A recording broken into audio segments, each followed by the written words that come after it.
ലാസ്റ്റായി ഒരു കൊറിയൻ ഡ്രാമയല്ലേ നമ്മൾ കണ്ടു കഴിഞ്ഞത്. അതുകൊണ്ട് തന്നെ ഒരു ചൈനീസ് ഡ്രാമ തുടങ്ങാമെന്ന് കരുതി. വളരെ റീസെന്റ് ആയി റിലീസ് ആയതിൽ ഏറ്റവും ട്രെൻഡിങ് ആയി പോകുന്ന 2 ഓപ്ഷൻസ് നൽകി അതിൽ ഏത് ഡ്രാമ അടുത്തതായി ഇടണമെന്ന് ഞാൻ നമ്മുടെ യൂട്യൂബിലും ഒപ്പം വാട്സപ്പ് ചാനലിലും പോൾ ഇട്ടിട്ടുണ്ടായിരുന്നു. രണ്ടിലും 2 റിസൾട്ട് ആണ്. അതുകൊണ്ട് തന്നെ 2 ഓപ്ഷൻസിനും 2 സ്ഥലത്ത് വന്നിരിക്കുന്ന ആവറേജ് എടുത്ത് നോക്കിയപ്പോൾ ടോപ്പായി നിൽക്കുന്ന ഡ്രാമയാണ് കേട്ടോ നമ്മൾ ഈ ചെയ്യാൻ പോകുന്നത്. നമ്മുടെ കമന്റ് ബോക്സിൽ ഏറ്റവും അധികം കൂട്ടുകാർ സജസ്റ്റ് ചെയ്ത ഒരു ഡ്രാമയാണിത്. 2025 ഡിസംബറിൽ റിലീസായ സ്പീഡ് ആൻഡ് ലവ്. അപ്പൊ നമുക്ക് വേഗം തന്നെ വളരെ രസകരമായ ഈ ഒരു കഥ കേട്ടാലോ. അതിനു മുന്നേ ഇതുപോലത്തെ വീഡിയോസ് കാണാൻ കൂട്ടുകാർക്ക് ഇഷ്ടമാണെങ്കിൽ നമ്മുടെ വീഡിയോ ഒന്ന് ഹൈപ്പ് ചെയ്ത് സപ്പോർട്ട് ചെയ്യണേ. ഒപ്പം തന്നെ തുടർന്നുള്ള എപ്പിസോഡ്സ് മിസ്സാക്കാതെ കാണാനായി ചാനൽ സബ്സ്ക്രൈബ് ചെയ്ത് കൂടെ കൂടണേ. അപ്പൊ നമുക്ക് അപ്ഡേറ്റ്സ് ഒക്കെ അറിയാനായി നമ്മുടെ വാട്സ്ആപ്പ് ചാനലിലെ ലിങ്ക് കമന്റ് ബോക്സിൽ പിൻ ചെയ്തിട്ടുണ്ട്. താല്പര്യമുള്ള കൂട്ടുകാർ ഒന്ന് ജോയിൻ ചെയ്ത് സപ്പോർട്ട് ചെയ്യണേ. ഇന്നത്തെ വീഡിയോയിൽ നമ്മൾ കാണാൻ പോകുന്നത് 1ാമത്തെയും 2ാമത്തെയും എപ്പിസോഡ്സ് ആണ്. എപ്പിസോഡ് 1 കണ്ടിട്ടുള്ള കൂട്ടുകാരെ ഡിസ്ക്രിപ്ഷൻ ബോക്സിൽ കൊടുത്തിട്ടുള്ള ടൈം സ്റ്റാമ്പിൽ ക്ലിക്ക് ചെയ്ത് കഴിഞ്ഞാൽ എപ്പിസോഡ് 2 പോകുന്നതായിരിക്കും. ഇനി ഒരു എപ്പിസോഡ്സും കണ്ടിട്ടില്ലാത്ത കൂട്ടുകാരെ എപ്പിസോഡിന്റെ തുടക്കം മുതൽ മിസ്സാക്കാതെ കാണും. കഥ തുടങ്ങുന്നത് നമ്മുടെ കഥാനായികയായ ജിയാങ് മൂവിനെ കാണിച്ചുകൊണ്ടാണ്. അവളെ നമുക്ക് സ്നേഹത്തോടെ മൂ എന്ന് വിളിക്കാം. മൂവിന്റെ പേരൻസ് ഡിവോഴ്സ്ഡ് ആയി. അവളുടെ അമ്മ ഇപ്പോൾ മറ്റൊരാളെ കല്യാണം കഴിച്ചിരിക്കുന്നു. പക്ഷെ അവരുടെ കൂടെ ജീവിതം ജീവിച്ച് തുടങ്ങാനായി മൂന്ന് തീരെ താല്പര്യമില്ല. അതുകൊണ്ട് തന്നെ മൂ അവിടെ നിന്ന് പോകാനായി ഒരുങ്ങുമ്പോൾ അമ്മ അവളെ എതിർക്കുന്നുണ്ട്. നീ എന്തിന് ഇത്രയും വാശിയൊക്കെ കാണിക്കുന്നത്, നീ ഇപ്പൊ എവിടേക്ക് പോവാ എന്നിങ്ങനെയെല്ലാം അമ്മ ഷൗട്ട് ചെയ്യുമ്പോൾ ഞാൻ എന്റെ അച്ഛനെയും ബ്രദറിനെയും കാണാൻ പോവാണെന്ന് അവൾ പറയുന്നുണ്ട്. നീ അങ്ങോട്ട് പോകേണ്ട ആവശ്യം എന്താണെന്ന് അമ്മ ചോദിക്കുന്നു. ആക്ച്വലി മൂവിന്റെ ബയോളജിക്കൽ ബ്രദർ അല്ല, അവൻ ആ ഒരു ഫാമിലിയിലേക്ക് അഡോപ്റ്റ് ചെയ്യപ്പെട്ട ഒരാളാണ്. അച്ഛൻ വേറെ കല്യാണം കഴിച്ചിരിക്കുന്നു എന്ന കാര്യവും അമ്മ പറയുമ്പോൾ അത് കേട്ട് അവളൊന്ന് ഞെട്ടു. ആക്ച്വലി ഈ ഒരു കാര്യം അവൾക്ക് അറിവുണ്ടായിരുന്നില്ല. ഇപ്പോ അമ്മ പറയുമ്പോഴാണ് അവൾ അത് അറിയുന്നത്. അച്ഛൻ വേറെ കല്യാണം കഴിച്ചു, അത് തന്റെ സ്വന്തം രക്തബന്ധത്തിലുള്ള സഹോദരനും അല്ല എന്ന കാര്യങ്ങളൊക്കെ അവൾ ആകെ ഒരു ഞെട്ടലോട് കൂടിയാണ് കേൾക്കുന്നത്. എന്നിരുന്നാലും അവൾ അവിടെ നിന്ന് അങ്ങനെ രണ്ടും കൽപ്പിച്ച് പുറപ്പെടുന്നുണ്ട് തായ്ലൻഡിലേക്ക്. ചൈനയിൽ നിന്ന് അവൾ തായ്ലൻഡിൽ പോകാൻ കാരണം തായ്ലൻഡിൽ മാൻഷി എന്ന ഒരു സ്ഥലത്താണ് അവളുടെ അച്ഛനും ബ്രദറും താമസിക്കുന്നതെന്നാണ് അവൾക്ക് അറിയാവുന്നത്. അങ്ങനെ അവൾ ഫ്ലൈറ്റിൽ യാത്ര ചെയ്യുന്ന ടൈമെല്ലാം ആ ഒരു പഴയ കാര്യങ്ങൾ ആലോചിക്കുകയാണ്. ജിൻ ചാവോ എന്നാണ് അവളുടെ ബ്രദറിന്റെ പേര്. പണ്ട് വരെ ഒരു പേരൻസിന്റെ ഡിവോഴ്സ് ഒക്കെ കാരണം സെപ്പറേറ്റഡ് ആവുന്ന ആ ഒരു ടൈം വീണ്ടും കണ്ടുമുട്ടാമെന്ന ഒരു പ്രോമിസ് അവർക്കിടയിൽ ഉണ്ടായിരുന്നു. അങ്ങനെ അവൾ പക്ഷെ വർഷങ്ങൾക്ക് ശേഷമാണ് ഇപ്പൊ അവരെ കാണാനായി പോകുന്നത്. അവളിങ്ങനെയൊക്കെ ആലോചിച്ച് പതിയെ ഉറങ്ങി പോകുമ്പോൾ കയ്യിലുണ്ടായിരുന്ന ഒരു പെൻ താഴെ വീഴുന്നു. തൊട്ടടുത്തിരുന്ന ഒരു പാസഞ്ചറാണ് ആ ഒരു പെൻ എടുത്ത് കൊടുക്കുന്നത്. ഈ ടീം ആ പെൻ അവൾക്ക് വളരെ സ്പെഷ്യൽ ആണ്. കാരണം മുന്നേ പറഞ്ഞില്ല, ജിൻ കുട്ടിക്കാലത്ത് മൂന്ന് എഴുതാനൊക്കെ പഠിപ്പിച്ചിരുന്നത് ആ ഒരു പെൻ ഉപയോഗിച്ചാണ്. അവൾ അതുകൊണ്ട് തന്നെ അത് തുടർന്ന് അവർ സംസാരിക്കുമ്പോൾ എങ്ങോട്ടേക്കാണ് പോകുന്നത് എന്ന കാര്യങ്ങളെ പറ്റിയൊക്കെ ഡിസ്കഷനിൽ വരുന്നുണ്ട്. ഞാൻ മാൻഷിയിലേക്കാണ് പോകുന്നത്, അവിടെയുള്ള ഒരാളെ അന്വേഷിച്ചു പോവാണ്. വളരെ ജെന്റിലായ ഒരാളായിരുന്നു. പണ്ടോട്ടെ മിടുമിടുക്കനായി പഠിച്ച് നല്ല മാർക്കൊക്കെ മേടിക്കുമായിരുന്നു. ആക്ച്വലി വീടിന്റെ ഭിത്തി നിറയെ ആൾക്ക് പഠനത്തിലൊക്കെ കിട്ടിയ അവാർഡും ട്രോഫീസും ഒക്കെ ആയിരുന്നു ഉണ്ടായിരുന്നത്. നല്ല മനോഹരമായി എഴുതുമായിരുന്നു. ഈ പെൻ പോലും എനിക്ക് ഞങ്ങൾ അവസാനമായി കണ്ടപ്പോൾ ഗിഫ്റ്റ് ചെയ്തതാണ്. എന്തായാലും കുറെ വർഷങ്ങളായി ഞങ്ങൾ കണ്ടിട്ട്. സത്യം പറഞ്ഞാൽ ആളെ ഞാൻ ഓർക്കാത്ത ദിവസമില്ല, എന്റെ മനസ്സിൽ നിന്ന് ആള് മാഞ്ഞിട്ടുമില്ല. പക്ഷെ ഇപ്പൊ കണ്ട എങ്ങനെ ഇരിക്കുന്നു പോലും ഒരു പിടുത്തവും ഇല്ല. ഇത്രയും വർഷങ്ങളായി ഞങ്ങൾ തമ്മിൽ കണ്ടിട്ടില്ല എന്നെല്ലാം അവളിങ്ങനെ പറയുമ്പോഴും തന്റെ ആ ഒരു ബ്രദർ ആയിരുന്ന ജിൻ സ്വന്തം ബ്രദർ അല്ല എന്ന് അറിഞ്ഞിട്ട് പോലും അവൾക്ക് അവനോടുള്ള സ്നേഹത്തിൽ ഒരു കോട്ടവും വന്നിട്ടില്ല. ഭയങ്കര കാര്യമാണ്. കൂടാതെ അവനിപ്പോ നല്ല നിലയിലായിരിക്കും ജീവിക്കുന്നത് എന്നിങ്ങനെയൊക്കെ അവൾ മനസ്സിൽ കണക്കൂട്ടുന്ന ഇതേ ടീം നമുക്ക് മാൻഷിയില് ജിന്നിനെ കാണാം. ആക്ച്വലി ജിൻ അവൾ കരുതി കണക്ക് പഠിച്ച് വലിയ ആളെ ഒരു ഡീസന്റ് ജോബ് ഒന്നും ചെയ്യാറുന്നില്ല. നേരെ മറിച്ച് അവനിപ്പോ ഒരു അണ്ടർഗ്രൗണ്ട് ബോക്സിംഗിൽ ഇൻവോൾവ് ആയിരിക്കുകയാണ്. ഒരു ഗടാഗടിയനായ ആളെയാണ് ജിന്നിപ്പോ റിങ്ങിൽ നേരിടുന്നത്. ആദ്യമൊക്കെ അവന് പിടിച്ചു നിൽക്കാൻ പാടായിരുന്നെങ്കിലും പിന്നീട് അവൻ അയാളെ ഇടിച്ച് തരിപ്പണമാക്കുന്നുണ്ട്. അങ്ങനെ വിജയിച്ച അവൻ ദേഹത്ത് മുറിപ്പാടുകളൊക്കെ ഇരിക്കുകയാണെങ്കിലും ബെറ്റ് വെച്ച് നടത്തുന്ന ആ ഒരു ഇല്ലീഗൽ ഫൈറ്റിൽ അവൻ വിജയിക്കുന്നു. അങ്ങനെ പിന്നീട് നമ്മൾ കാണുന്നത് മൂമുവിന്റെ അച്ഛനെയാണ്. അച്ഛൻ ഇപ്പോ കള്ളു കുടിച്ച് പൂസായി കിടന്നുറക്കായിരുന്നു. ആ സമയത്ത് മൂമുവിന്റെ അമ്മ ഫോൺ ചെയ്യുന്നുണ്ട്. മൂമു നിങ്ങളെ കാണാനായി ഇവിടെ നിന്ന് പുറപ്പെട്ടിട്ടുണ്ടെന്ന കാര്യം അമ്മ അറിയിക്കുകയും ചെയ്യുന്നു. പിന്നെ പ്രത്യേകമായി പറയുന്നുണ്ട് ജിന്നും മൂമുവും പരസ്പരം കണ്ടുമുട്ടാനായി ഇടവരുത്തരുതെന്ന്. എന്തുകൊണ്ടായിരിക്കും? അവർ ബയോളജിക്കൽ ബ്രദർ ആൻഡ് സിസ്റ്റർ അല്ലാത്തതുകൊണ്ട് അവർക്കിടയിൽ പ്രണയം ഉണ്ടാവാനോ ഈ ഒരു സാധ്യത അമ്മ കണ്ടത് കൊണ്ടായിരിക്കോ അറിയില്ല. പക്ഷെ ഇവിടെ പ്രശ്നം എന്താന്ന് വെച്ചാല് എയർപോർട്ടിൽ പോയി മൂമുനെ പിക്ക് ചെയ്യണ്ടേ. പക്ഷെ കള്ളു കുടിച്ച് പൂസായിരിക്കുന്ന ഈ അച്ഛന് നേരിട്ട് പോവാനും കഴിയില്ല. അതുകൊണ്ട് തന്നെ ജിന്നും മൂമുവും കണ്ടുമുട്ടരുത് എന്ന് പ്രത്യേകമായി ആളുടെ എക്സ് വൈഫ് ഇപ്പോ വിളിച്ച് പറഞ്ഞെങ്കിലും അതിന് നേരെ ഓപ്പോസിറ്റായി ജിന്നിനെ തന്നെയാണ് എയർപോർട്ടിലേക്ക് മൂമുനെ പിക്ക് ചെയ്യാനായി പറഞ്ഞു വിടുന്നത്.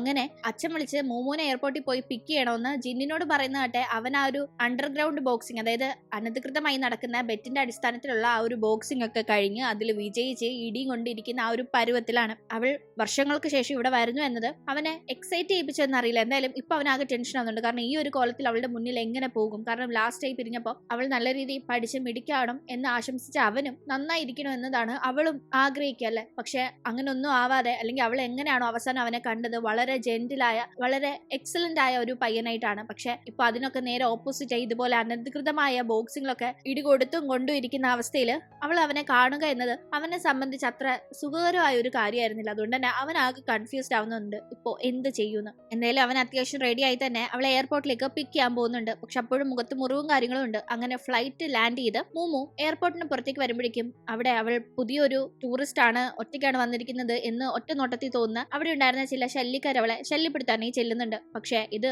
ദൂരെ നിന്ന് കാണുന്ന ജിന്നാട്ടെ അവിടെ നിന്ന് അവളെ വിട്ടിട്ട് പോകുന്ന ഉച്ചത്തിൽ പറയുമ്പോഴേക്കും അവന്മാര് പോകുന്നു. അങ്ങനെ ഇത് ജിന്നാണെന്ന് മനസ്സിലാക്കി അവൾ അവന്റെ അടുത്തേക്ക് ചെല്ലുമ്പോൾ അവൻ ടിപ് ടോപ്പ് ആയിട്ട് ഡ്രസ്സൊക്കെ ചെയ്തിരിക്കുകയാണെങ്കിലും മുഖത്തൊക്കെ മുറിവുള്ളത് അവൾ ശ്രദ്ധിക്കുന്നുണ്ട്. ആക്ച്വലി അവനെ കണ്ടപാടെ അവളൊന്ന് സ്റ്റക്കായി പോകുന്നുണ്ട്. കാരണം എത്രയോ വർഷങ്ങൾ കഴിഞ്ഞാണ് അവൾ ഒരുപാട് ഇഷ്ടപ്പെടുന്ന അവൻ ഇങ്ങനെ കാണുന്നത്. എന്തായാലും കുട്ടിക്കാലത്ത് അവൾക്ക് അവനെ ബ്രദർ എന്ന രീതി ഭയങ്കര ഇഷ്ടമായിരുന്നു. വർഷങ്ങൾക്ക് ഇപ്പുറം കാണുമ്പോൾ, അതും സ്വന്തം ബ്രദർ അല്ല എന്ന് അറിഞ്ഞു കാണുമ്പോൾ എന്താണെന്ന് അറിയില്ല, എന്തായാലും വലിയ കാര്യമാണ്. അങ്ങനെ അവർ അവിടെ നിന്ന് പുറപ്പെടുന്നു. കാറിൽ പോകുന്ന ടീം ഇടയ്ക്ക് ട്രാഫിക് ബ്ലോക്കിൽ പെടുമ്പോൾ അവൾ ചോദിക്കുന്നുണ്ട് അവന്റെ സ്റ്റഡീസിനെ പറ്റി. ആ ടീം അവൻ സ്കൂൾ വരെ കംപ്ലീറ്റ് ചെയ്തോളൂ, പിന്നീട് കോളേജിൽ പോയിട്ടില്ല എന്ന് അറിയുന്ന അവൾ അതെന്താണെന്ന് വളരെ നിരാശയിൽ ചോദിക്കുന്നു. എനിക്ക് താല്പര്യമില്ല എന്ന് അവൻ പറയുമ്പോൾ അവൻ സ്കൂളിലൊക്കെ അവൾക്കറിയാവുന്ന ആ ഒരു ടൈമിൽ വളരെ നന്നായി പഠിക്കുന്ന ഒരു പയ്യനായിരുന്നു. എന്നാലും അങ്ങനെ അവർ പോകുന്ന സമയത്ത് ഒരു ബൈക്ക് പെട്ടെന്ന് സ്റ്റണ്ട് ചെയ്ത് അവരുടെ മുന്നിൽ വന്ന് നിൽക്കുന്നു. ഇത് ആരാണെന്ന് ഒന്ന് പേടിക്കുന്നുണ്ടെങ്കിലും അത് മറ്റാരുമല്ല, ജിന്നിന്റെ ഫ്രണ്ടായ ഫെങ്സിയാണ്. ഒരു ഭയങ്കര ഫ്രീക്ക് ലുക്കിലാണ് അവനുള്ളത്. ചുവന്ന കളറില് തലമുടി, വളരെ എക്സെൻട്രിക് ആയിട്ടുള്ള ഡ്രസ്സിംഗ് സ്റ്റൈല്, ബൈക്ക് റേസിനൊക്കെ ഉപയോഗിക്കുന്ന വണ്ടിയിൽ അവനിങ്ങനെ വന്ന് നിൽക്കുമ്പോൾ ഒരു തല്ലിപ്പൊളി കൂട്ടുകാരൊക്കെ ആണോ ജിന്നിനുള്ളതെന്ന് മൂന്ന് തോന്നുന്നുണ്ട്. ഇനി ഇവരൊക്കെ കാരണമാണോ ഇവൻ പഠിത്തമൊക്കെ ഉപേക്ഷിച്ച് ഇങ്ങനെ നടക്കുന്നതെന്നും അവൾ ചിന്തിക്കുന്നു. എന്തായാലും ആരാടാ ഇത്, നീ പെമ്പിള്ളേരുടെ കൂടെ കറങ്ങാൻ തുടങ്ങിയെന്നൊക്കെ കൂടെയുള്ള ആരാണെന്ന് മനസ്സിലാകാതെ ഫെങ്സി സംസാരിക്കുമ്പോൾ അതിന് മറുപടി ഒന്നും കൊടുക്കാതെ ജിൻ അങ്ങനെ വണ്ടിയുമായി മുന്നോട്ട് പോകുന്ന വഴി ഒരു സ്ഥലത്ത് നിർത്തി മൂന്ന് വേണ്ടി സ്ട്രോബെറി ജ്യൂസ് മേടിക്കാനായി അവൻ പോകുന്നുണ്ട്. കാരണം കുട്ടിക്കാലം മുതലേ അവൾക്ക് സ്ട്രോബെറീസ് ഇഷ്ടമാണെന്ന് അവനറിയാം. അവരത് ഒരുപാട് പങ്കുവെച്ച് കഴിച്ചിട്ടൊക്കെ ഉള്ളതാണ്. നല്ല സ്ട്രോബെറീസ് അവൾക്കായിട്ട് എടുത്ത് അത്ര മധുരം ഇല്ലാത്ത സ്ട്രോബെറീസ് ആയിരുന്നു കുഞ്ഞായിരുന്ന അവന് കൊടുക്കാറുണ്ടായിരുന്നത്. അതൊക്കെ ഒരു രസകരമായ കാര്യങ്ങളായിരുന്നു ഇപ്പോൾ ആലോചിക്കുമ്പോൾ. എന്തായാലും അവനങ്ങനെ അവൾക്കത് വാങ്ങാനായി നിൽക്കുമ്പോഴെല്ലാം അവൻ എന്തായിരിക്കും പഠിത്തം ഉപേക്ഷിച്ചത്, അവൻ എന്തായിരിക്കും ഇങ്ങനെയൊക്കെ ജീവിക്കുന്നത് എന്നൊക്കെ ഇങ്ങനെ അവൾ ഭയങ്കരമായി ചിന്തിച്ചു കൂട്ടുന്നുണ്ട്. കാരണം അവനെ കാണാനായി ഇങ്ങോട്ട് പുറപ്പെടുന്ന ടീം എന്താണോ അവനെ പറ്റി വിചാരിച്ചത് അതിനൊക്കെ നേരെ ഓപ്പോസിറ്റ് ആയിട്ടുള്ള ഒരു രീതിക്കാണ് അവൻ ജീവിക്കുന്നതെന്ന് അവൾക്ക് തോന്നുന്നുണ്ട്. നമ്മൾ ഒരുപാട് ഇഷ്ടപ്പെടുന്ന ഒരാൾ നല്ല രീതിക്ക് ജീവിക്കുന്നു എന്നത് കാണാനും അറിയാനും ഒക്കെ ആയിരിക്കില്ലേ നമ്മൾ താല്പര്യപ്പെടുന്നത്. അവരുടെ ലൈഫ് വളരെ ഡൗൺ ആയി പോകുന്നത് നമ്മളൊട്ടും ആഗ്രഹിക്കില്ലല്ലോ. ഏതാണ്ട് അതേ കണക്കാണ് അവളും. അങ്ങനെ വീട്ടിലേക്ക് അവൻ അവളെ കൊണ്ടുപോകുന്നുണ്ട്. അവനാണ് അവളുടെ ലഗേജ് ഒക്കെ എടുത്തുകൊണ്ട് മുകളിലേക്ക് പോകുന്നതെങ്കിലും കുറേ സ്റ്റെപ്പ് കയറി മുകളിലേക്ക് എത്താനുണ്ട്. അതുകൊണ്ട് തന്നെ അവൾ സ്റ്റെപ്പ് കയറി കിതയ്ക്കുമ്പോഴേക്കും അത് കാണുന്ന ജിന്നാട്ടെ ഹെൽത്ത് ഒക്കെ ഒന്ന് ശ്രദ്ധിക്കണം, ഒട്ടും ഫിറ്റ് അല്ലാത്തതുകൊണ്ട് ഇങ്ങനെയൊക്കെ കിതയ്ക്കുന്നതെന്നൊക്കെ അവളോട് പറയുന്നുണ്ട്. അങ്ങനെ ജിന്നും അച്ഛനും താമസിക്കുന്ന അപ്പാർട്ട്മെന്റിലേക്ക് അങ്ങനെ എത്തുമ്പോൾ അച്ഛനെ കാണുന്നില്ല. എവിടെയെന്ന് ചോദിക്കുമ്പോൾ അവിടെ വീണ് കിടക്കുന്ന അച്ഛനെ അവൻ കാണിക്കുന്നുണ്ട്. ആക്ച്വലി ഡ്രിങ്ക്സ് അടിച്ച് ഫിറ്റായി മറിഞ്ഞടിച്ച് വീണ് കുറച്ച് മുറിവുകളൊക്കെ ആയിട്ട് അച്ഛൻ ഇങ്ങനെ ഇരിക്കുകയാണ്. അച്ഛന്റെ പതിവ് ശീലാണിത്. അതുകൊണ്ട് തന്നെ ജിന്നിന് ഇത് വലിയ അത്ഭുതമില്ല. പക്ഷെ അത് വലിയൊരു ഷോക്കായിരുന്നു. കൂടാതെ അവനാകട്ടെ വേഗം അച്ഛനെ പിടിച്ച് മുഖമൊക്കെ ഒന്ന് ക്ലീൻ ചെയ്ത് കൊടുക്കുന്നുണ്ട്. ഈ സമയത്താണ് അച്ഛന്റെ ഇപ്പോഴത്തെ ഭാര്യ അവിടേക്ക് വരുന്നത്. മൂനെ കണ്ടപാടെ അവർ വളരെ ഹാപ്പിയായി തന്നെ അവളോട് സംസാരിക്കുന്നുണ്ട്. കൂടാതെ അവിടെ സിൻ എന്ന ഒരു പെൺകുട്ടിയും കൂടിയുണ്ട്. ആ പെൺകുട്ടി മൂവിന്റെ ഈ അച്ഛന് ഈ വൈഫിലുണ്ടായ മകളാണ്, അതായത് മൂവിന്റെ ഹാഫ് സിസ്റ്റർ ആണ്. പക്ഷെ ജിൻ മൂവിന് അമ്മ വഴിയോ അച്ഛൻ വഴിയോ ഒരു ബ്ലഡ് റിലേഷനും ഇല്ലാതെ, അതായത് ബയോളജിക്കലി അവളുടെ ബ്രദർ അല്ലാത്ത, അവർ അഡോപ്റ്റ് ചെയ്തെടുത്ത് അവളുടെ ബ്രദർ സ്ഥാനത്ത് വന്ന ഒരാളുമാണ്. അപ്പൊ നിങ്ങൾക്ക് വ്യത്യാസം മനസ്സിലായി കാണുമല്ലോ. എന്തായാലും സിന്നൊരു കൊച്ചുകുട്ടിയാണല്ലോ, അവൾക്ക് പെട്ടെന്ന് മൂവിനോട് മിണ്ടാനൊക്കെ ഒരു ബുദ്ധിമുട്ടുണ്ട്. ഈ ടൈം ജിന്നാണ് അത് നിന്റെ ചേച്ചിയാണ് പോയി ഹായ് പറയാന്നൊക്കെ പറഞ്ഞ് അങ്ങനെ മിണ്ടിക്കുന്നത്. അങ്ങനെ അവളാകട്ടെ ഇവർക്കൊക്കെ വേണ്ടി കുറച്ച് ഗിഫ്റ്റ്സ് ഒക്കെ കൊണ്ടുവന്നിട്ടുണ്ടായിരുന്നു. അതായത് അച്ഛൻ വേറെ കല്യാണം കഴിച്ചു എന്ന കാര്യം അവൾക്ക് മനസ്സിലായിട്ടുണ്ടായിരുന്നല്ലോ. അതുകൊണ്ട് തന്നെ എല്ലാവർക്കും കണക്കാക്കിയാണ് അവൾ ഗിഫ്റ്റ് കൊണ്ടുവന്നിരിക്കുന്നത്. അങ്ങനെ അതൊക്കെ പങ്കുവെക്കുന്നു. അതിനുശേഷം ഫുഡ് കഴിക്കാനായി ഇരിക്കുമ്പോൾ ഡംപ്ലിങ്സ് ജിൻ മൂമുന് കുറച്ച് കൂടുതൽ കൊടുത്തു എന്നും പറഞ്ഞ് കുഞ്ഞനീത്തി ജിൻ അവിടെ ചിണുങ്ങുമ്പോൾ നമ്മുടെ ഗസ്റ്റ് അല്ലേ, അപ്പൊ നമ്മൾ വേണ്ട നന്നായിട്ട് നോക്കാനെന്നല്ല അവൻ പെട്ടെന്ന് ആ കുട്ടിയോട് ഇങ്ങനെ ഒരു കാര്യം പറയുന്നത് മൂന്ന് കുറച്ച് സങ്കടാവുന്നുണ്ട്. കാരണം തന്നെ ഒരു അനീതിയായിട്ട് അല്ലാണ്ട് ഒരു ഗസ്റ്റിനെ കണക്കാണോ ഇവൻ കാണുന്നത് എന്ന് അവൾ ഡിസ്റ്റർബ്ഡ് ആവുന്നു. എന്തായാലും അങ്ങനെ അവർ ഫുഡ് കഴിച്ചുകൊണ്ടിരിക്കുമ്പോഴേക്കും സാൻലി എന്ന ഒരു പയ്യൻ അങ്ങോട്ടേക്ക് വരുന്നുണ്ട്. ആക്ച്വലി ജിന്നിന്റെ കൂട്ടുകാരനാണത്. ജിന്നിനെ കണ്ട് സംസാരിക്കാനാണ് വന്നെങ്കിലും ഗസ്റ്റ് ആരും ഉണ്ടെന്ന് അവിടെ മൂവിനെ കണ്ടു തോന്നവൻ ഞാൻ പിന്നെ വരാമെന്ന് പറഞ്ഞു പോകുമ്പോഴേക്കും ജിൻ അങ്ങനെ പുറകെ പോകുന്നു. അവൻ ഫുഡ് പോലും കഴിക്കാതെ ഇങ്ങനെ പോയിരിക്കുന്നത് ശ്രദ്ധിക്കുന്നുണ്ട്. അങ്ങനെ അവൾ ഫുഡ് കഴിച്ച ശേഷം പുറത്തേക്ക് പോയ ജിന്നിനെ അന്വേഷിച്ചു പോകുമ്പോഴേക്കും അവിടെ നിന്ന് ജിന്നും സാൻലിയും സംസാരിക്കുന്നത് കേൾക്കുന്നുണ്ട്. നീ സൂക്ഷിക്കണം, അവരുടെ കൈ നീ പെട്ട് കഴിഞ്ഞാൽ നിന്റെ കഥ കഴിയും, അവര് നിന്നെ കൊല്ലാനായിട്ട് നടക്കാണെന്നല്ല സാൻലി എന്തിനോ പറ്റി ജിന്നിനോട് പറയുന്നത് മറിഞ്ഞിരുന്ന് കേൾക്കുന്ന മൂവിന് ആകെ പേടിയാവുന്നുണ്ട്. എന്തായാലും അവിടെ വെച്ച് മൂവും സാൻലിയും പരിചയപ്പെടുന്നുണ്ട്. അപ്പോഴാണ് അവന് ഇത് അവന്റെ കൂട്ടുകാരന്റെ അനിയത്തിയാണെന്ന് മനസ്സിലാവുന്നത്. ഞാനിവിടെ അടുത്തൊരു ഷോപ്പ് നടത്തുന്നുണ്ട്, ഇടയ്ക്ക് അങ്ങോട്ടേക്ക് വരണമെന്നൊക്കെ പറഞ്ഞ് അവനിങ്ങനെ പോകുമ്പോഴേക്കും ജിന്നിന്റെ കാര്യം ഓർത്തായിരുന്നു അവളുടെ ടെൻഷൻ മുഴുവൻ. അവൻ എന്തായിരിക്കും ഇങ്ങനെ ആയത്, എന്താണ് അവന് വരാൻ പോകുന്ന അപകടം എന്നൊക്കെ അവൾ ഇങ്ങനെ ആലോചിക്കുന്നുണ്ട്. കൂടാതെ അവനപ്പോൾ അവൾ ഒരു ഗിഫ്റ്റ് നൽകുന്നുണ്ട്. മുന്നേ ഗിഫ്റ്റ് അവന് കൊടുക്കാനേ അവൾക്ക് സാധിച്ചിരുന്നില്ല. ഇപ്പൊ കൊടുക്കുമ്പോൾ അത് വാങ്ങാൻ അവൻ മടിക്കുന്നുണ്ട്. എനിക്ക് വേണ്ടി ഇങ്ങനെ കാശ് മുടക്കി ഗിഫ്റ്റ് ഒന്നും വാങ്ങരുതെന്നും പറഞ്ഞ് റിജക്ട് ചെയ്യുന്ന അവൾ കുറെ നിർബന്ധിക്കുമ്പോൾ അത് വാങ്ങുന്നുണ്ട്. എന്തായാലും അന്ന് രാത്രി അവൻ പുറത്തേക്ക് പോകുന്നുണ്ട്. അവൾക്കാണെങ്കിൽ ഉറക്കവേ വരുന്നില്ല, അവനെ പറ്റി തന്നെ ആലോചിച്ചുകൊണ്ടിരിക്കുകയാണ്. അതുകൊണ്ട് തന്നെ വീചാറ്റ് എടുത്ത് അതിൽ അവനൊരു റിക്വസ്റ്റ് അയക്കുന്നുണ്ട്. നമ്മുടെ നാട്ടിൽ നമ്മൾ വാട്സപ്പ് ഒക്കെ ഉപയോഗിക്കുന്നതാണ് കാണാം, അവർ വീചാറ്റ് ആണ് ഉപയോഗിക്കുന്നത്. അങ്ങനെ അതിൽ റിക്വസ്റ്റ് അയക്കുമ്പോൾ അവനത് അക്സെപ്റ്റ് ചെയ്യുന്നുണ്ട്. ഈ ടീം അവനൊരു സൂപ്പർ മാർക്കറ്റിൽ എന്തോ ഒരു ഡ്രിങ്ക്സ് വാങ്ങിച്ചത് കുടിച്ചുകൊണ്ടിരിക്കുകയായിരുന്നു. ആ ടീം അവന്റെ കാറിന്റെ കീ താഴെ പോകുമ്പോൾ ഒരു ചെറിയ പെൺകുട്ടി അത് എടുത്തു കൊടുക്കുന്നുണ്ട്. ആ പെൺകുട്ടിയെ കാണുന്ന അവൻ എന്തോ ഒന്നിങ്ങനെ ആലോചിച്ച് നിൽക്കുന്നു. കൂടാതെ ആ ടീമാണ് ആ ഒരു കീ ചെയിനിൽ ഏർണിംഗ് ഡേ ആൻഡ് നൈറ്റ് എന്ന് സ്ക്രിബിൾ ചെയ്തിരിക്കുന്നത് നമ്മൾ കാണുന്നത്. അതായത് അതിനൊരു അർത്ഥമുണ്ട്, രാത്രിയും പകലും ഒക്കെ തന്നെ നമ്മൾ എന്തിനോ ഒന്നും മിസ് ചെയ്ത് അതിനുവേണ്ടി കാത്തിരിക്കുന്ന കണക്കാണ് ആ ഒരു വാക്കിന്റെ അർത്ഥം. ജിയാങ് മു എന്ന പേരിന്റെ അർത്ഥവും ഇതുമായി സാമ്യമുള്ളതാണ്, എപ്പോഴും കാത്തിരിക്കുന്നു എന്ന രീതിക്ക്. എന്തായാലും അപ്പോഴാണല്ലോ അവൾ റിക്വസ്റ്റ് അയച്ചതും ആക്സെപ്റ്റ് ചെയ്തത്. അതുകൊണ്ട് തന്നെ പെട്ടെന്ന് തന്നെ അവൾ ഒരു മെസ്സേജ് അയക്കുന്നുണ്ട്, എനിക്ക് വല്ലാണ്ട് വിശക്കുന്നു എന്ന്. വേഗം താഴേക്ക് വരാനേ പറഞ്ഞ് അവൻ ഇവിടെ നിന്ന് വീടിന്റെ അവിടേക്ക് ചെല്ലുമ്പോൾ അവൾ അവനെ കണ്ട് ഓടി അടുത്തേക്ക് എത്തുന്നുണ്ട്. അങ്ങനെ അവർ താഴേക്ക് ഫുഡ് കഴിക്കാനേ പോകുന്നു. അതായത് വല്ലതും മേടിച്ചു കൊടുക്കാന്ന് പറഞ്ഞാണ് അവൻ കൊണ്ടുപോകുന്നത്. ഈ ഒരു ടൈം അവളിങ്ങനെ സ്കിപ്പ് ചെയ്യുന്ന കണക്ക് ചാടി ചാടി പോവുകയാണ്. എന്തിനാണെന്ന് വെച്ചാൽ ശരീരമൊക്കെ ഒന്ന് അനങ്ങിക്കഴിഞ്ഞാൽ കുറച്ച് കൂടുതൽ ഫുഡ് കഴിക്കാലോ എന്ന രീതിക്ക്. അങ്ങനെ തുള്ളിച്ചാടി പോകുന്നവൾ പെട്ടെന്ന് അവനോട് എന്തോ ഒന്ന് പറയാനേ പെട്ടെന്ന് അവന്റെ മുന്നിലേക്ക് ചാടി നിൽക്കുമ്പോഴേക്കും അതുവഴി സ്പീഡിൽ ഒരു മോട്ടോർ സൈക്കിൾ പോകുന്നുണ്ടായിരുന്നു. അത് അവളെ ഇടിക്കുമെന്ന് തോന്നുന്ന ജിൻ പെട്ടെന്ന് അവളെ അവനിലേക്ക് ചേർത്ത് നിർത്തുന്നുണ്ട്.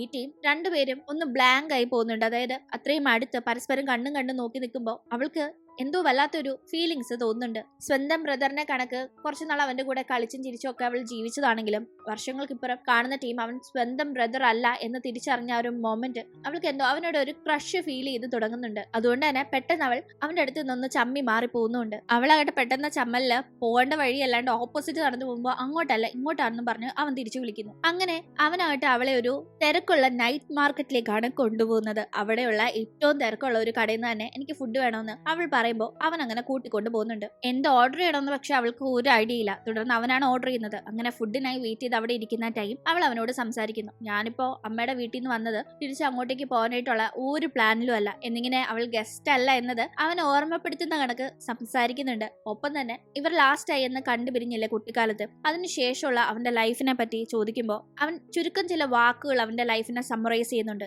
Eat, drink, sleep, take it down and have fun. ഇത് കേൾക്കുന്നവൾ അതൊന്ന് ഇലോബറേറ്റ് ചെയ്ത് പറയാവോ, ഈ ഫൺ എന്ന് പറഞ്ഞാൽ എന്താ ഉദ്ദേശിച്ചെന്ന് ചോദിക്കുമ്പോൾ അവൻ അത് വ്യക്തമായിട്ട് അവൾക്ക് പറഞ്ഞു കൊടുക്കുന്നുണ്ട്. അതായത് അവന്റെ ദുശീലങ്ങളെ പറ്റിയൊക്കെ. അതാണ് അവൾ ചോദിച്ചപ്പോൾ ഹാവ് ഫൺ എന്നവൻ ഉദ്ദേശിച്ചതെന്ന് പറഞ്ഞു. അത് കേൾക്കുന്ന അവൾക്ക് അത് അക്സെപ്റ്റ് ചെയ്യാൻ കുറച്ച് ബുദ്ധിമുട്ടുണ്ട്. കൂടാതെ അവൾ ആ വീട്ടിലേക്ക് തിരിച്ചു പോകാൻ പ്ലാനില്ല എന്ന കാര്യം പറഞ്ഞിരുന്നില്ലേ, നിനക്ക് തിരിച്ചു പോകാനായിട്ടുള്ള ടിക്കറ്റ് അമ്മ എടുത്തു വെച്ചിട്ടുണ്ട്, അത് അച്ഛനോട് പറഞ്ഞിട്ടുണ്ട് അമ്മ എന്നൊക്കെ പറയുമ്പോൾ ഞാൻ പോവില്ല എന്ന് അവൾ വാശി പിടിക്കുന്നു. എയർപോർട്ടിൽ ഞാൻ കൊണ്ടാക്കുമെന്ന് അവൻ പറയുന്ന ടീം അവൾ വേഗം അമ്മയ്ക്ക് മെസ്സേജ് അയക്കുന്നുണ്ട്, എന്നെ പ്രതീക്ഷിച്ചിരിക്കേണ്ട, ഞാൻ അങ്ങോട്ട് വരില്ല എന്ന്. പക്ഷെ അമ്മ അതിന് റിപ്ലൈ ഒന്നും അയച്ചിട്ടില്ല, ടിക്കറ്റ് ക്യാൻസൽ ചെയ്യാന്ന് പറഞ്ഞിട്ടില്ല. അങ്ങനെ പിന്നീട് അനിയത്തിയായ ജിന്നിനെ പറ്റിയൊക്കെ അവൾ ഇങ്ങനെ ഓരോന്ന് ചോദിക്കുന്നൊക്കെയുണ്ട്. കിട്ടിയ ഫുഡ് അവൾക്ക് ഇഷ്ടമില്ലാത്ത കുറച്ച് ലീഫി വെജിറ്റബിൾസ് ഒക്കെ അതിനകത്ത് ഉണ്ടായിരുന്നു. അത് കണ്ട് അവൾ ഇങ്ങനെ കഴിക്കാതിരിക്കുമ്പോൾ അത് മനസ്സിലാക്കുന്ന അവൻ അതൊക്കെ പിറക്കി മാറ്റി കൊടുക്കുന്നുണ്ട്. അവർ അവിടെ ഫുഡ് കഴിച്ചുകൊണ്ടിരിക്കുന്ന ടീം മുന്നേ കണ്ടില്ല ബൈക്കിൽ വന്ന കൂട്ടുകാരൻ ഫെങ്സി, അവൻ അങ്ങോട്ടേക്ക് എത്തുന്നു. ഇതാരാണ്, നിന്റെ ഗേൾ ഫ്രണ്ട് ആണോ എന്നൊക്കെ അപ്പോഴും മൂന്നെ മനസ്സിലാവാതെ ഫെങ്സി ചോദിക്കുമ്പോൾ എന്റെ സിസ്റ്റർ ആണെന്ന് പറയുന്ന ജിന്നാട്ടെ കുറച്ച് ദിവസം ഇവിടെ കാണും, അത് കഴിഞ്ഞ് തിരിച്ച് വീട്ടിലേക്ക് പോകുന്നൊക്കെ പറയുമ്പോൾ മൂന്ന് അത് തീരെ ഇഷ്ടപ്പെടുന്നില്ല. എന്തായാലും അപ്പോഴേക്കും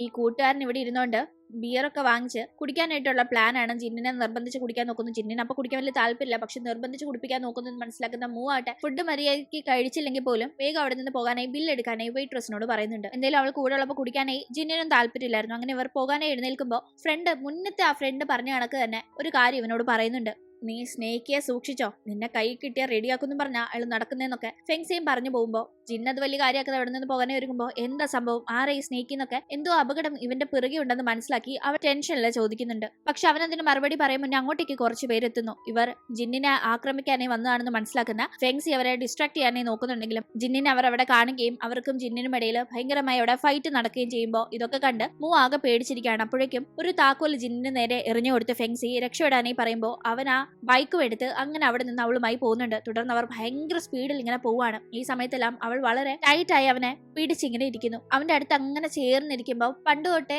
അവനിൽ നിന്ന് വന്നിരുന്ന ഒരു പ്രത്യേക സെന്റ് ഉണ്ട്, വളരെ അവൾക്ക് ഇഷ്ടമുള്ള ഒരു സ്മെല്ല്. അതിപ്പോഴും ഫീൽ ചെയ്ത് അവൾ അങ്ങനെ അവനെ ചേർന്നിരിക്കുമ്പോൾ പലതും ഇപ്പൊ മാറിപ്പോയി. പണ്ടത്തെ കണക്കല്ല ഇവർ രണ്ടുപേരും ഇപ്പൊ ഉള്ളത്. പണ്ട് അവസാനമായി കണ്ടുപിരിഞ്ഞപ്പോൾ എങ്ങനെയായിരുന്നോ ഏത് രീതിയിലായിരുന്നു ഇവരുടെ ലൈഫ് ഉണ്ടായിരുന്നത് അതിൽ നിന്ന് ടോട്ടലി മാറി എന്ന് അവൾക്ക് തോന്നുന്നുണ്ടെങ്കിലും പക്ഷെ ഉള്ളിന്റെ ഉള്ളിൽ എന്തൊക്കെയോ മാറാതെ കിടക്കുന്ന കണക്ക് അവൻ ഇപ്പോഴും അവൾക്ക് വളരെ പ്രിയപ്പെട്ടവനാണെന്ന കണക്ക് അവൾക്ക് ഒരു ഫീലിങ്സ് ഉള്ളിൽ വരുന്നുണ്ട്. അങ്ങനെ വർഷങ്ങൾക്കിപ്പുറം വീണ്ടും ജിന്നും മൂവും ഇവിടെ കണ്ടുമുട്ടി അവരങ്ങനെ ഒന്നിച്ച് മുന്നോട്ട് പോകുമ്പോൾ ഏതൊക്കെ രീതിയിലാണ് അവരുടെ ലൈഫ് ഇനി മുന്നോട്ട് മാറി മറിയെ നമ്മൾ കാണുന്നത് ഒരു ഫ്ലാഷ് ബാക്ക് ആണ്. മുന്നേ നമ്മൾ കണ്ടിരുന്നല്ലോ ആ പെൻ ജിന്നാണ് മൂവിന് ഗിഫ്റ്റ് ചെയ്തതെന്ന്. അങ്ങനെ ഇവർ സെപ്പറേറ്റ് ആവുന്ന ആ ഒരു സമയത്ത് അത് അവൾക്ക് ഗിഫ്റ്റ് ചെയ്യുന്ന അവൻ ഇത് വെച്ച് നീ നന്നായി എഴുതി നിന്റെ ഹാൻഡ് റൈറ്റിംഗ് ഇംപ്രൂവ് ചെയ്യണം, നമ്മൾ വീണ്ടും കാണും, ആ സമയം നീ ഇതുപോലെ തന്നെ ഉണ്ടാവണം, ഞാനും ഇതുപോലെ തന്നെ കാണുന്നില്ല. അവർക്ക് ഇപ്പോൾ ഉള്ള ആ ഒരു ബോണ്ടിങ് മാറാതെ അത് മുന്നോട്ട് പോകണം എന്ന രീതിക്ക് അവൻ പറഞ്ഞിരുന്നു. എന്തായാലും അവനെ വിട്ടുപിരിയുന്നതിൽ അവൾക്ക് ഭയങ്കര സങ്കടം ഉണ്ടായിരുന്നെങ്കിലും അപ്പോഴത്തെ വീട്ടിലെ സാഹചര്യം കാരണം അങ്ങനെ പോയല്ലേ പറ്റൂ. തുടർന്ന് അവൻ അവിടെ നിന്ന് പോകുന്നുണ്ട്. അങ്ങനെ അവൾ അവനെ മിസ് ചെയ്ത് തുടങ്ങിയ സമയത്തൊക്കെ തന്നെ അവന് വേണ്ടി ലെറ്റേഴ്സ് എഴുതാറുണ്ടായിരുന്നു. അവളുടെ ഇപ്പോഴത്തെ ലൈഫ്,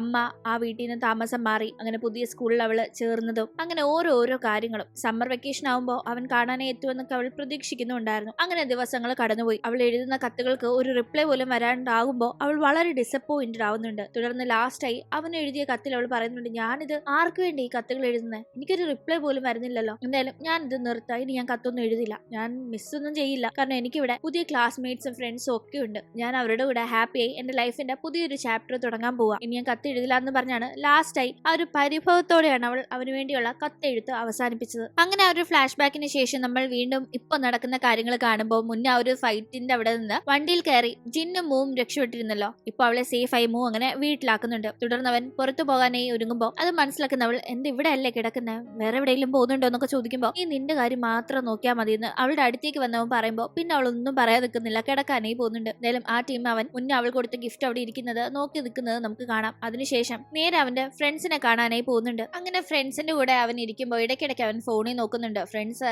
ആരെടാ, ഗേൾ ഫ്രണ്ട് ആണോ, ലൈൻ വല്ലതും സെറ്റ് ആയെന്നൊക്കെ ഇങ്ങനെ അവൻ ഇടയ്ക്കിടയ്ക്ക് ഫോണിൽ നോക്കുന്നത് കണ്ട് കളിയാക്കുമ്പോൾ ആക്ച്വലി അവൻ നോക്കുന്നത് അവനൊരു കോള് വരുന്നുണ്ടായിരുന്നു. വിളിച്ചത് മറ്റാരും അല്ല, സ്നേക്ക് നിന്നെ കൈ കിട്ടിയ റെഡി ആക്കാനായിട്ട് ഇരിക്കാന്നൊക്കെ കൂട്ടുകാർ പറഞ്ഞിരുന്നില്ലേ, അത് ആക്ച്വലി ഒരു ഗ്യാങ്സ്റ്റർ പെൺകുട്ടിയാണ്. അവളുടെ പേര് വാൻ എന്നും. വാനാണ് ജിന്നിനെ കിടന്ന് വിളിക്കുന്നത്. അവളുടെ കോളൊക്കെ ഇഗ്നോർ ചെയ്യുന്ന ജിന്നാട്ടെ, പക്ഷെ അവൾ എന്തോ ഒരു ഫോട്ടോ മെസ്സേജ് അയക്കുമ്പോൾ വേഗം തന്നെ പുറപ്പെട്ടു പോകുന്നുണ്ട്. അങ്ങനെ അവൻ നേരെ പോകുന്നത് വാനിനെ കാണാനായിട്ടാണ്. കാരണം വാൻ ജിന്നിന്റെ അച്ഛനെ കസ്റ്റഡിയിലാക്കി വെച്ചിരിക്കുന്നു. ജിന്നിന്റെ അച്ഛന് കള്ളൂടി മാത്രമല്ല ചൂതാട്ടവും ഉണ്ട്. അങ്ങനെ ആളിപ്പോ ചൂതാടി കടം വരുത്തി വെച്ചിരിക്കുന്നു. ആ കാര്യം പറഞ്ഞാണ് ജിന്നിനെ വിളിച്ചിരിക്കുന്നത്. ജിന്നാട്ടെ അച്ഛൻ ഇങ്ങനെ ചെയ്യുന്നതിനൊക്കെ അവൻ കഷ്ടപ്പെട്ട് സമ്പാദിക്കുന്ന കാശ് തന്നെ കൊടുത്ത് കടം വീട്ടാൻ നടക്കുന്നുണ്ട്. അങ്ങനെ കാശ് അവിടെ കൊടുക്കുന്നവൻ അച്ഛനെ തല്ലിയൊന്ന് അച്ഛന്റെ മുഖത്തെ മുറിവൊക്കെ കണ്ട് ചോദിക്കുമ്പോൾ ഞങ്ങൾ ആരും ഒന്നും ചെയ്തില്ല, അയാൾ തന്നെ മറിഞ്ഞടിച്ച് വീണതാണെന്ന് അവര് പറയുന്നുണ്ട്. എന്തായാലും അവനാകട്ടെ അച്ഛനെ കൂട്ടിക്കൊണ്ട് പോകാനായി ഒരുങ്ങുമ്പോൾ വാൻ അവന്റെ അടുത്തേക്ക് എത്തി സംസാരിക്കുന്നുണ്ട്. ഇവളുടെ ഇരട്ടപ്പേരാണ് സ്നേക്ക് എന്നത്. എന്തായാലും അവളാകട്ടെ അവനോട് നീ എന്താ എന്റെ കോളൊന്നും അറ്റൻഡ് ചെയ്യാതിരുന്നത്, ഞാൻ എത്ര വട്ടം വിളിച്ചു, നീ എന്നെ കാണുമെന്ന് വിചാരിച്ചിട്ടല്ലേ ഞാൻ ഇത്രയും നേരം മെനക്കെട്ട് ഈ മേക്കപ്പ് ഒക്കെ ചെയ്തിരിക്കുന്നത്, കൂടാതെ ഇന്ന് നിന്റെ കൂടെ ഒരു ഡിന്നർ കിട്ടുമെന്ന് വിചാരിച്ച്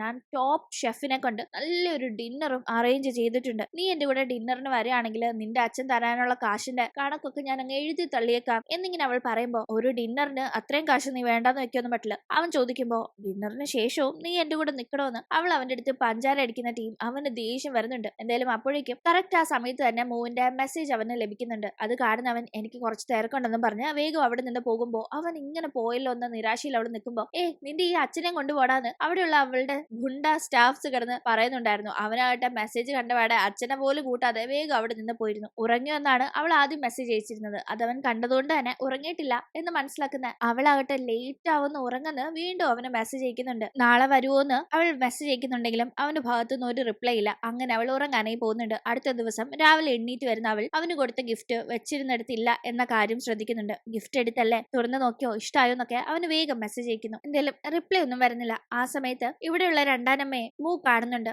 ജിൻ രാവിലെ ഇവിടേക്ക് വരാറില്ലെന്ന് അവൾ ചോദിക്കുമ്പോൾ അവൻ എന്തെങ്കിലും ആവശ്യം ഉണ്ടെങ്കിൽ ഇങ്ങോട്ട് വരാറുള്ളൂ, അല്ലെങ്കിൽ എപ്പോഴൊന്നും ഇങ്ങോട്ട് വരാറില്ല എന്ന് അവർ പറഞ്ഞിട്ട് പോകുമ്പോൾ കൂട്ടത്തിൽ ഫുഡ് കഴിക്കാൻ അവളെ വിളിക്കുന്നുണ്ട്. ഞാൻ കുളിച്ചിട്ട് വരാം, കുളിച്ചിട്ടാ ഫുഡ് കഴിക്കുന്നതെന്ന് പറഞ്ഞ് അവൾ അങ്ങനെ കുളിക്കാനുള്ള സാധനങ്ങളൊക്കെ എടുത്തുകൊണ്ട് വാഷ്റൂമിലേക്ക് പോകുന്നുണ്ട്. ആ സമയത്ത് ടവല് തൂക്കാൻ നോക്കുമ്പോൾ അത് ആടുന്നുണ്ട്. അത് കാണുന്ന അവൾക്ക് എന്തെങ്കിലും ആവശ്യം ഉണ്ടെങ്കിലല്ലേ ജിൻ വരൂ, അപ്പോൾ എന്തെങ്കിലും ആവശ്യം ഉണ്ടാക്കാന്ന് കരുതി അവൾ അവിടെ എന്ത് നശിപ്പിച്ച് വെക്കാന്ന് ആലോചിക്കുമ്പോൾ ഹീറ്ററാണ് പെട്ടെന്ന് അവൾക്ക് ഹാൻഡ് ചെയ്യാൻ കിട്ടുന്നത്. അങ്ങനെ ഹീറ്ററിന്റെ ട്യൂബൊക്കെ അവൾ വലിച്ചു വരുന്നുണ്ട്. അതിനുശേഷം രണ്ടാനമ്മയെ വിളിച്ച് ഹീറ്റർ കേടായി എന്ന് അവൾ ഉറക്കെ പറയുമ്പോൾ ആക്ച്വലി അവൾ ഇത് നശിപ്പിച്ച കാര്യം അവിടെ അവളുടെ അനിയത്തി കുട്ടി കണ്ടിരുന്നു. അയ്യോ ഈ കൊച്ചങ്ങടം പറഞ്ഞു കൊടുക്കുമെന്ന് അവൾ പേടിക്കുന്നുണ്ടെങ്കിലും രണ്ടാനം എത്തുമ്പോഴേക്കും ആ കൊച്ചതൊന്നും പറഞ്ഞു കൊടുക്കുന്നില്ല. അവരാകട്ടെ മെക്കാനിക്കിനൊക്കെ വിളിക്കാൻ നോക്കുന്നുണ്ടെങ്കിലും ആരും കിട്ടുന്നില്ല. ആ സമയത്ത് അവൾ ജിന്നിനെ വിളിച്ചുകൂടെ എന്ന് ചോദിക്കുമ്പോൾ ആ ശരി അവനെ വിളിക്കാലോ എന്നും പറഞ്ഞ് അവർ വേഗം തന്നെ ജിന്നിനെ റിപ്പയർ ചെയ്യാനേ വിളിക്കുന്നുണ്ട്. അങ്ങനെ പിന്നീട് ജിന്ന് അവിടേക്ക് എത്തി അത് റിപ്പയർ ചെയ്യുന്നതൊക്കെ നല്ല ആസ്വദിച്ച് കാണുന്നുണ്ടായിരുന്നു. ഹീറ്റർ റെഡിയാക്കാൻ നോക്കുന്നതിന്റെ ഇടയിൽ അവന്റെ ദേഹത്തേക്ക് വെള്ളം വീഴുന്നതും അവൻ തുടയ്ക്കാനായി ഡ്രസ് ഇങ്ങനെ പൊക്കുന്നതും ആ ടീം അവന്റെ സിക്സ് പാക്ക് തെളിയുന്നതും ഒക്കെ കണ്ട് അവൾ നല്ല ആസ്വദിച്ച് നോക്കി നിൽക്കുമ്പോഴേക്കും അവൻ എന്താ നോക്കുന്നതെന്ന് ചോദിക്കുമ്പോൾ അത് ഞാൻ പിന്നെ സൺലൈറ്റ് അടിക്കുന്നത് നോക്കി നിൽക്കായിരുന്നു എന്ന് പറഞ്ഞ് വിഷയം മാറ്റുമ്പോഴേക്കും അവിടെ ദേണ്ട വീണ്ടും അനിയത്തിക്കുട്ടി. അവളും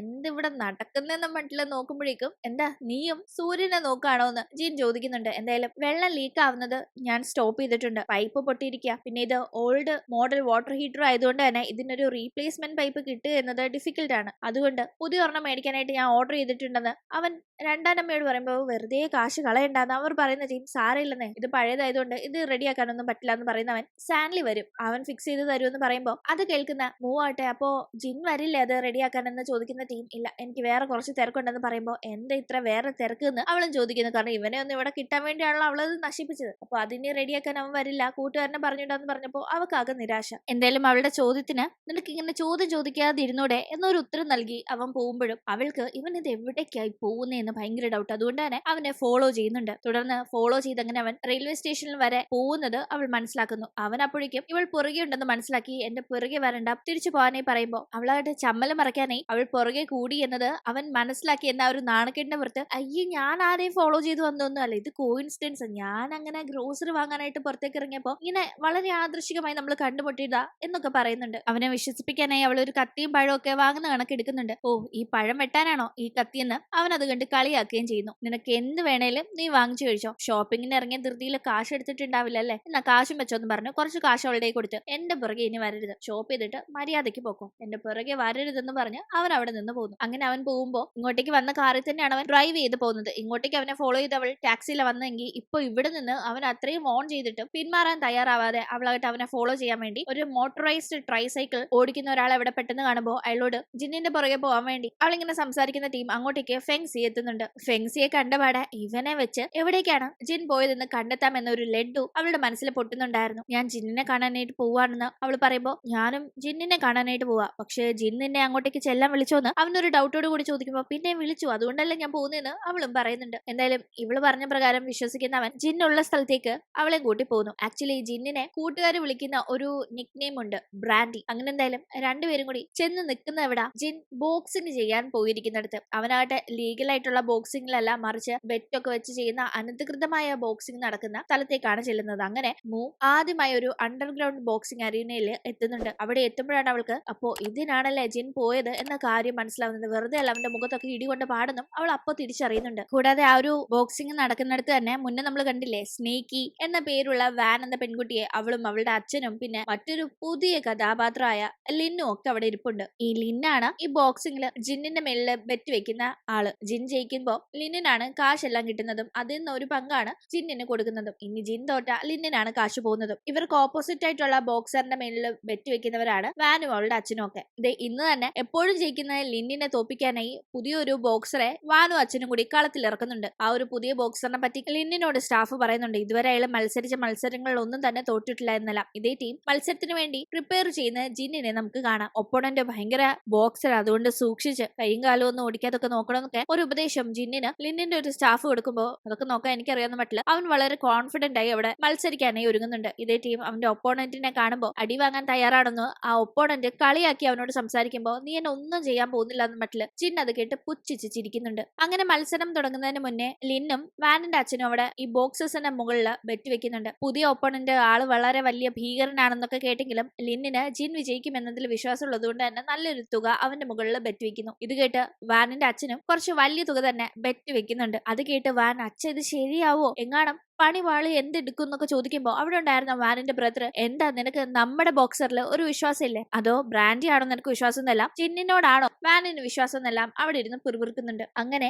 റിങ്ങിലേക്ക് വാനിന്റെ ഒക്കെ ബോക്സർ എത്തുമ്പോഴേക്കും കാണികളൊക്കെ അവന്റെ ആ ഒരു പ്രകടനമൊക്കെ കണ്ട് ഭയങ്കരമായി ത്രില്ലടിച്ചിരിക്കുകയാണ്. വാനാകട്ടെ നൈസായി അവന്റെ അടുത്തേക്ക് ചെന്ന് എങ്ങാണം ജിന്നിനെ നീ അടിച്ച് റെഡിയാക്കാൻ അങ്ങ് നോക്കിയാ എന്റെ കയ്യിൽ നിന്ന് നല്ല മേടിക്കുന്നു പറഞ്ഞ് ഭീഷണിപ്പെടുത്താണ്. ആക്ച്വലി ഇവരുടെ ബോക്സറാണ് അവൻ എന്നിട്ട് പോലും ഓപ്പോസിറ്റ് ഉള്ള ജിന്നിനെ അടിക്കരുത് ഇടിക്കരുത് എന്നൊക്കെയാണ് ഇവള് ഡിമാൻഡ് ഡിമാൻഡ് വെക്കുന്നത്. ഇത് കേൾക്കുന്ന ബോക്സർക്ക് ഇത് വല്ല വട്ട് ഫാമിലിയാണോ? അച്ഛൻ കാശ് തന്നിട്ട് ഒപ്പോണന്റിനെ അടിക്കാൻ പറയുമ്പോ മോള് കാശ് തന്നിട്ട് ഒപ്പോണന്റിനെ അടിക്കരുതെന്ന് പറയുന്നു. എന്ത് ഇതെന്നെല്ലാം ബോക്സർക്ക് മനസ്സിലാവുന്നില്ല. ആക്ച്വലി ജിന്നിനോട് വാനിന് പ്രണയമാണല്ലോ, അതുകൊണ്ട് തന്നെ ഇവര് തോക്കും, ഇവരുടെ കയ്യിൽ നിന്ന് കാശ് പോവും. എന്നിരുന്നാലും അവൻ തോക്കാനോ അവൻ ഇടി കിട്ടാനോ ഒന്നും അവൾ ആഗ്രഹിക്കുന്നില്ല. അങ്ങനെ അടുത്തതായി ജിന്നിന്റെ രംഗപ്രവേശനാണ്. അവനെത്തുമ്പോ മുന്നത്തെ ആ ഒരു ബോക്സർക്ക് കിട്ടിയതിനേക്കാൾ ഗംഭീര വരവേൽപ്പാണ് ഓഡിയൻസിന്റെ ഭാഗത്ത് നിന്ന് അവന് കിട്ടുന്നത്. ഈവൻ വാൻ പോലും കൈയടിച്ചു പോകുന്നുണ്ട്. സ്വന്തം മകള് ഓപ്പോസിറ്റ് ബോക്സറിന് വേണ്ടി കൈയടിക്കുന്നത് അച്ഛൻ കാണുന്നുണ്ടെങ്കിലും എന്തേലും കാണിക്കുന്ന മട്ടില് വലിയ മൈൻഡ് ചെയ്യുന്നില്ല. അങ്ങനെ ഇവിടെ ഇത്രയും കാര്യങ്ങൾ നടന്ന ശേഷമാണ് അങ്ങോട്ടേക്ക് നമ്മുടെ താരത്തിന്റെ എൻട്രി. ഇവിടെ എത്തുമ്പോഴാണ് അവൾക്ക്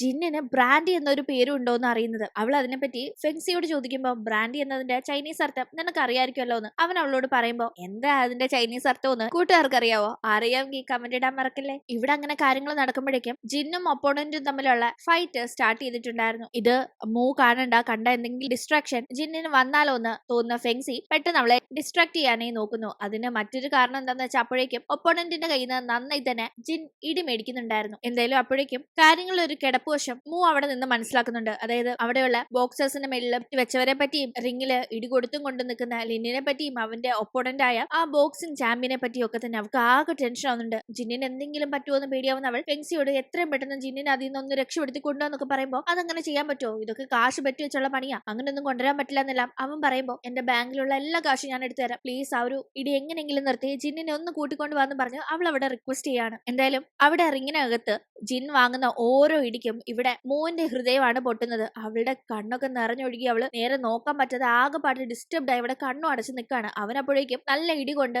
ബോധം കണക്ക് താഴേക്ക് വീഴുന്നുണ്ട്. ഒപ്പോണന്റ് ആകട്ടെ ഞാൻ ജയിച്ചു എന്ന മട്ടില് കൈകൾ ഉയർത്താനായി തുടങ്ങുമ്പോഴേക്കും ഇത് കാണുന്ന ലിന്നിനും വാനിനും ഒക്കെ നെഞ്ചു പൊട്ടുന്നുണ്ട്. വാനിന് അവനോടുള്ള സ്നേഹം കൊണ്ടും ലിന്നിനാകട്ടെ ബെറ്റ് വെച്ച കാശ് പോകുമല്ലോ എന്ന ടെൻഷനുമാണ്. പക്ഷെ വാനിന്റെ അച്ഛന് കാശ് കിട്ടുന്ന സന്തോഷമായിരുന്നു. എന്തായാലും അപ്പോഴേക്കും ജിന്നിനെ ഇഷ്ടപ്പെടുന്ന അവൻ വിജയിക്കണമെന്ന് ആഗ്രഹിക്കുന്നവർ വേഗം തന്നെ കണ്ണു തുറക്ക് ജിൻ എന്നും പറഞ്ഞ് അവിടെ കിടന്ന് അവന്റെ പേര് ബ്രാൻഡി എന്നൊക്കെ പറഞ്ഞു കിടന്ന് ഭയങ്കരമായ ബഹളം വെക്കുമ്പോൾ അവൻ ഒന്നും അനങ്ങുന്നില്ല. പക്ഷെ അപ്പോഴേക്കും കറക്റ്റായി അവന്റെ പേര് ഉറക്കെ വിളിച്ച് കണ്ണു തുറക്കാനായി ഉറക്കെ ഇങ്ങനെ പറയുമ്പോഴേക്കും ആ ശബ്ദം അവൻ കേൾക്കുകയും അവൻ കണ്ണുകൾ തുറക്കുകയും ചെയ്യുന്നു. അങ്ങനെ കൗണ്ടിങ് തീരുന്നതിന് മുന്നേ അവൻ എഴുന്നേറ്റ് നിൽക്കുന്നു. അതുകൊണ്ട് തന്നെ അവൻ ഇനി തോറ്റതായി കൺസിഡർ ചെയ്യാൻ സാധിക്കില്ല. അങ്ങനെ അവൻ എഴുന്നേറ്റ് നിന്ന് വീണ്ടും ഫൈറ്റ് ചെയ്യാനായി തുടങ്ങുന്നു. ഇനി വീണ്ടും അവൻ ഇടികൊള്ളുന്നൊന്നും കാണാനുള്ള ശേഷിയില്ലാണ്ട് അവൾ അങ്ങനെ നിൽക്കുമ്പോഴേക്കും ഇത്തവണ വീണ്ടും എഴുന്നേറ്റ് നിന്ന് ഇടികൊടുക്കാൻ നോക്കിയ ജിൻ ഇടികൊണ്ട് നേരെ റിങ്ങിന്റെ ആ ഒരു സൈഡിലേക്ക് വന്നിങ്ങനെ വീഴുമ്പോൾ അവൻ നേരെ കാണുന്നത് മൂവിന്റെ മുഖമാണ്. അവളെ കണ്ടപാടെ എവിടെ നിന്നോ ഒരു എനർജി കിട്ടിയ കണക്ക് അവൻ തിരിച്ച് ഫൈറ്റ് ചെയ്യുന്നുണ്ട്. എന്തായാലും ഒപ്പോണന്റിനെ അടിച്ച് തരിപ്പണമാക്കുന്നുണ്ടെങ്കിലും മാച്ച് ഒഫീഷ്യലി കൺക്ലൂഡ് ആവുന്നതിന് മുന്നേ അവിടെ നിന്ന്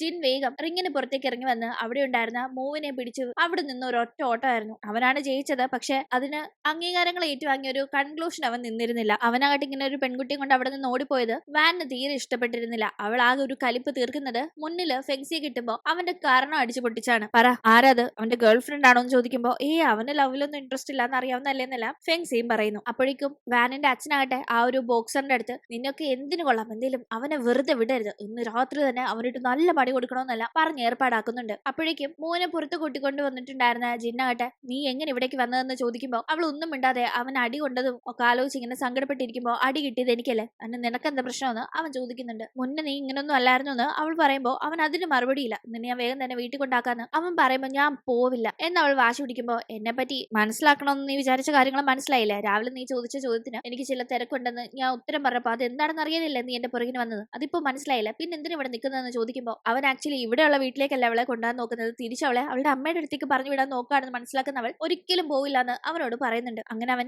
ഇവിടെ നിന്ന് അവളെ കാറിൽ കൂട്ടിക്കൊണ്ട് പോകുമ്പോൾ അന്ന് ഞാൻ കേട്ടിരുന്നു സ്റ്റെപ്പിന്റെ അവിടെ നിന്ന് ഫ്രണ്ട് സംസാരിക്കുന്നത് എന്തോ ഒരു അപകടത്തിലേക്കാണ് ജിന്നിന്റെ പോക്കെന്ന് മനസ്സിലാക്കി തന്നെ അത് എന്താണെന്ന് അറിയണമെന്ന് എനിക്കുണ്ടായിരുന്നു. എന്തായാലും ഇപ്പൊ ഞാൻ മനസ്സിലാക്കി, ഞാൻ കാണാൻ ആഗ്രഹിച്ചതും അന്വേഷിച്ചു വന്നതും ഇങ്ങനെ ഒരാളെ ആയിരുന്നില്ല. ജിൻ ഒരുപാട് മാറിപ്പോയി, എനിക്ക് അതിൽ ഒരുപാട് സങ്കടമുണ്ട്. പക്ഷെ ജിൻ അതൊന്നും മനസ്സിലാക്കില്ല. കാരണം എപ്പോഴെങ്കിലും എന്നെ പറ്റി ഓർത്തിട്ടുണ്ടോ നമ്മളന്ന് കണ്ടുപിരിഞ്ഞ ശേഷം? ഞാൻ എത്രയോ ലെറ്റേഴ്സ് എഴുതിയിട്ടുണ്ട്, ഒന്നിനു പോലും എനിക്കൊരു റിപ്ലൈ പോലും അയച്ചിട്ടില്ല. എന്നെ അന്നേ മറന്നതല്ലേ, പിന്നെ എങ്ങനെ ഓർക്കാനാ എന്നിങ്ങനെ അവൾ പലതും പറയുന്നുണ്ട്. ഓരോ സമ്മർ വെക്കേഷനും ജിന്ന് കാണാൻ എത്തുന്ന ഓർത്ത് ഒരുപാട് കാത്തിരുന്നിട്ടുണ്ട്. പഴയ വീട്ടിൽ നിന്ന് പുതിയ വീട്ടിലേക്ക് താമസം മാറുമ്പോഴും പഴയ വീടിന്റെ അവിടെ ചെന്ന് ഞാൻ എന്റെ അഡ്രസ് ഒക്കെ സേഫ് ആയി വെക്കാറുണ്ടായിരുന്നു. എന്തെങ്കിലും എന്നെ കാണാനായി വരുന്ന ജിൻ കറക്റ്റ് ആയി എന്റെ അടുത്തേക്ക് എത്താനായി. ഇപ്പൊ പോലും വരുന്ന ടീം പോലും ഞാൻ നല്ലൊരു ഫൗണ്ടൻ പെൻ വാങ്ങിച്ചോണ്ടാ വന്നത്. പക്ഷെ ഇപ്പോ ഈ രക്തം പുരണ്ട കയ്യിലേക്ക് എനിക്കത് തരാനേ പറ്റില്ല, അത് ഈ കൈക്ക് ഒട്ടും ചേരില്ല എന്നെല്ലാം അവൾ പറയുന്നുണ്ട്. അവളിങ്ങനെ ഭയങ്കര സങ്കടപ്പെട്ട് ഇതൊക്കെ പറയുമ്പോൾ അവൻ അതൊക്കെ ഇങ്ങനെ കേട്ടോണ്ടിരിക്കുകയാണ് ഒന്നും മിണ്ടാതെ. ഞാൻ ഇവിടെ വരാൻ പാടില്ലായിരുന്നു, അതാ ഞാനിപ്പോ ചെയ്ത ഏറ്റവും വലിയ തെറ്റ്. ഒരു കാര്യം ചെയ്യ്, എന്നെ തിരിച്ച് നാളെ എയർപോർട്ടിൽ കൊണ്ടുവിട്ടേക്ക്, ഞാൻ അങ്ങ് പോയേക്കാന്ന് അവളിങ്ങനെ ഇങ്ങനെ സങ്കടപ്പെട്ട് പറയുമ്പോൾ അപ്പോഴും അവനൊന്നും മിണ്ടുന്നില്ല. എന്താ ഇപ്പോഴും ഒന്നും മിണ്ടാനില്ലെന്ന് അവൾ അപ്പോഴും സങ്കടപ്പെടുന്നു. എന്തായാലും ആ ടീമാണ് ഒരു കാർ ഫോളോ ചെയ്ത് വരുന്നത്. അവൻ കാണുന്നത് ഒരു യെല്ലോ കളർ കാർ. വേഗം തന്നെ ടൈറ്റ് ആയിട്ട് പിടിച്ചിരുന്നെന്നും പറഞ്ഞ് അവൻ കാർ റേസ് ചെയ്ത് മുന്നോട്ട് പോകുന്നുണ്ട്. അപ്പോഴേക്കും ഓപ്പോസിറ്റ് സൈഡ് മറ്റൊരു വൈറ്റ് കാർ ഇവരെ ബ്ലോക്ക് ചെയ്ത് നിൽക്കുന്നു. ആ വൈറ്റ് കാറിലുണ്ടായിരുന്നത് ആ റിങ്ങിൽ ജിൻ ഏറ്റുമുട്ടിയ ഓപ്പോണന്റ് ആണ്. ജിന്നിനെ റെഡിയാക്കാൻ വേണ്ടി, അതായത് ജിന്നിനെ എങ്ങനെയെങ്കിലും കൈയും കാലും ഒക്കെ ഒടിച്ചിട്ട നെക്സ്റ്റ് ടൈം ലിന്നിന് ജിന്നിന്റെ പുറത്ത് ബെറ്റ് കെട്ടി തന്റെ ബോക്സറിനെ തോൽപ്പിക്കാൻ സാധിക്കില്ലല്ലോ എന്ന രീതിക്ക് ഇയാളെ പറഞ്ഞു വിട്ടത് വാനിന്റെ അച്ഛനാണ്. അങ്ങനെ ഇവിടെ അടുത്തൊരു പ്രശ്നം തുടങ്ങാൻ പോകുന്നു എന്ന സൂചന നൽകിക്കൊണ്ട് ഇന്നത്തെ എപ്പിസോഡ് അവസാനിക്കുന്നതിന് മുന്നേ ഒരു ഫ്ലാഷ് ബാക്ക് കാണിക്കുന്നുണ്ട്. ഒരു ഗിഫ്റ്റ് മൂ ജിന്നിന് നൽകിയിരുന്നല്ലോ, അത് മറ്റൊന്നുമല്ല, മുന്നേ അവൾ പറഞ്ഞ ആ ഒരു ഫൗണ്ടൻ പെന്നാണ്. അതിപ്പോ അവൻ തുറന്നു നോക്കുന്നത്, അത് കാണുന്ന അവൻ ആ ടീം കുട്ടിക്കാലത്ത് അവളെ ഇതുപോലെ ഒരു പേന പിടിച്ച് എഴുതാൻ പഠിപ്പിച്ചിരുന്ന കാര്യങ്ങളൊക്കെ ഓർത്തുകൊണ്ട് അവൻ വായുവിൽ അവളുടെ പേരിങ്ങനെ എഴുതി അവളെ പറ്റി തന്നെ ഓർത്തിരിക്കുന്നിടത്താണ് ഇന്നത്തെ എപ്പിസോഡ് അവസാനിക്കുന്നത്. അപ്പോൾ ഇന്നത്തെ വീഡിയോ കൂട്ടുകാർക്ക് ഇഷ്ടപ്പെട്ടാൽ മറക്കാതെ ലൈക്ക് ചെയ്തും ഷെയർ ചെയ്തും സബ്സ്ക്രൈബ് ചെയ്തും സപ്പോർട്ട് ചെയ്യണേ. വീണ്ടും പുതിയൊരു എപ്പിസോഡുമായി കണ്ടുമുട്ടും വരെ ബൈ.